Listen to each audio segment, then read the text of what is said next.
Hi అండి, అందరూ బాగుండాలి, అందులో మనం ఉండాలి, అందరూ సంతోషంగా హ్యాపీగా ఆనందంగా ఉండాలండి. నేను ఇవాళ అయితే వెజ్ రైస్ చేస్తున్నాను. అంటే మసాలా వేస్తాను దాంట్లో.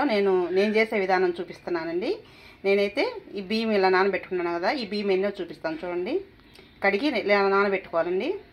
ఇదో చూస్తున్నారు కదండి, ఏదైతే మనం ఒక గ్లాస్ బియ్యం నానబెట్టుకున్నామో దానికి మనం ఎసురు 2 గ్లాసులు పోసుకోవాలండి. అది కూడా చూపిస్తాను. వెజ్ రైస్ కావాల్సినవి ముందుగా ఉల్లిపాయలు ఇలా కట్ చేసుకోవాలి, 2 పచ్చిమిరపకాయ చీలికలు అలా వేసుకోవాలి. ఇది క్యాప్సికం అండి, సగం కాయ క్యాప్సికం తీసుకొని ఇలా కట్ చేసుకున్నాను. తర్వాత ఒక క్యారెట్ దుంప ఇలా కట్ చేసుకున్నాను, ఒక టమాటా ఇలా కట్ చేసుకున్నాను, ఒక ఉల్లగడ్డ కూడా ఇలా కట్ చేసి పెట్టుకోవాలండి. ఇప్పుడు మనం కుక్కర్ పొయ్యి మీద పెట్టుకున్నాం కదా, నూనె వేసుకున్నాం. నూనె వేడెక్కిన తర్వాత ఒక బిర్యానీ ఆకు, 2 లవంగాలు, కొంచెం చెక్క వేసుకోవాలండి. అవి వేసుకున్న వెంటనే మనం మిరపకాయలు ఉల్లిపాయలు వేసేసుకోవాలి.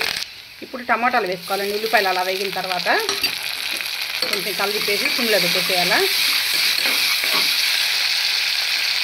చూస్తున్నారు కదండి, ఇలా మగ్గిపోతాయి. ఉల్లిపాయలు మగ్గినట్టే టమాటాలు కూడా కొంచెం మగ్గనివ్వాలి. నేను వేసే మసాలా ఇదండి. మిక్సీ పెట్టేసి ఇలా ముద్దగా చేస్తానండి. అది కొంచెం లేని ఉంటుంది. టమాటా ముక్కలు మగ్గాలంటే కొంచెం ఉప్పు వేసుకోవాలండి.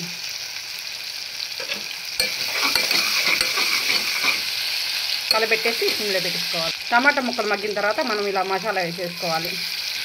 మసాలా వేసి కొంచెం కల్లిప్పాలి. కల్లిప్పేసి మళ్ళీ ఒక 2 నిమిషాలు సిమ్లో పెట్టి మగ్గనివ్వాలి. మసాలా కొంచెం మగ్గిన తర్వాత మనం క్యారెట్ ముక్కలు వేసుకోవాలి. క్యారెట్ ముక్కలు వేసి కలిపివ్వాలండి. ఇప్పుడు మళ్ళీ మనం క్యాప్సికమ్ ముక్కలు వేసుకున్నాం, ఉల్లగడ్డ ముక్కలు. ఇందాక చెప్పలేదు కదండి, పచ్చ బఠానీలు ఉంటాయి కదా, అవి నానబెట్టుకొని 1 స్పూన్ వేసుకోవాలి. మళ్ళీ కొంచెం ఉప్పు వేసుకోవాలండి. ఇప్పుడు ఉప్పు ఎందుకంటే మనం ఉల్లగడ్డ ముక్కలు క్యాప్సికమ్ అన్నీ వేసాం కదా, అవి కొంచెం మగ్గాలంటే ఉప్పు పడితేనే మగ్గుతాయి. దాని తోడు ఏంటంటే ఉప్పు పట్టుద్ది వాటికి. మనం తినేటప్పుడు ఏంటంటే సవ్వగా లేకుండా బాగా ఉప్పు తగిలి ఉప్పు పట్టేది బాగా రుచిగా ఉంటాయి. అందుకోసం ఇవి కొంచెం మళ్ళీ ఒక 5 నిమిషాలు మగ్గనిచ్చుకోవాలి. ఇప్పుడు అవి కొంచెం మగ్గిన తర్వాత కొంచెం కారం వేసుకోవాలండి. ఇలా మగ్గించుకున్న తర్వాత మనం పుదీనా వేసుకోవాలి. అట్నే కొంచెం కొత్తిమీర కూడా వేసుకోవాలి. వేసి కొంచెం కలదిప్పాలి. ఇలా కలదిప్పుకోవాలి. చెప్పాను కదండి, ఒక డబ్బా చూపించాను.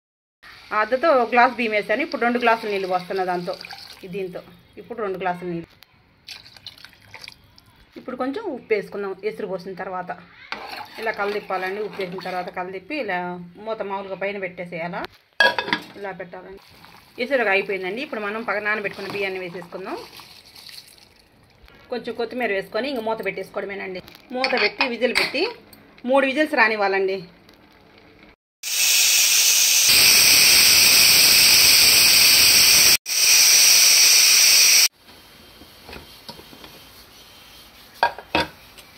చూసారు కదండి రైస్, నేను చెప్పిన రైస్ ఎలా వచ్చిందో. నేను చెప్పిన కొలతలతో మీరు ఒకసారి ఇలా ట్రై చేయండి. సూపర్గా ఉంటుందండి అన్నం అయితే రైసు.